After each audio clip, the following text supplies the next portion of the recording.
We have talked about the model and how it is trained. But what we have left out so far is the input. Initially, machine learning with neural nets took off in the image domain. As you might know, a digital image is represented as a grid of pixels.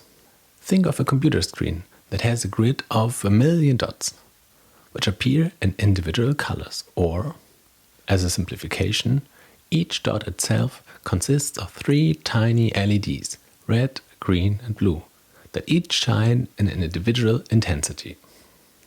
Therefore, a digital pixel image can natively be represented as width times height times 3 for the colors matrix with floating point values. And this type of matrix is just perfect for machine learning model inputs. Why? It has clearly defined length in all dimensions.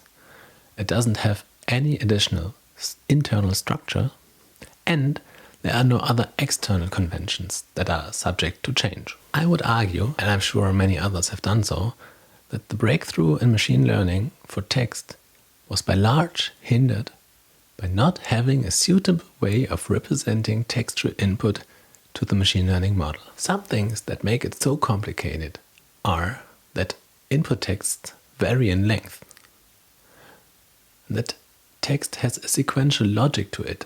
Cat eats fish versus fish eats cat, and other structures such as words, sentences, paragraphs.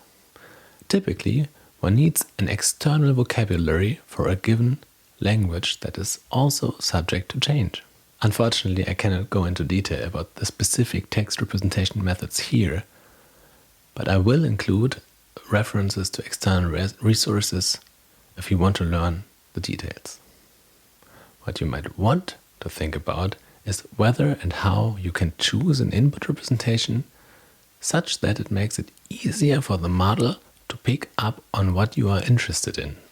For example, in many cases it is advised to lemmatize your token from your input documents before passing them into the model. In other cases, this can discard valuable information. For example, if you want to find the meter of a given verse, each token should represent it as is and not being lemmatized.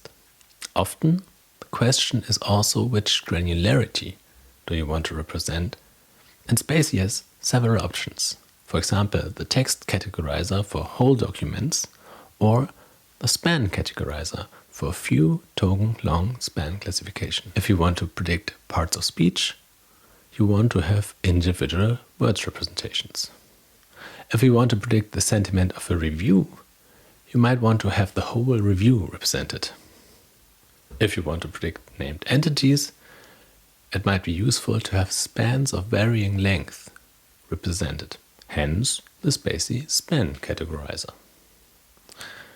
This was it from my little video set, but these were only meant as a starting point. Take a look at the course material.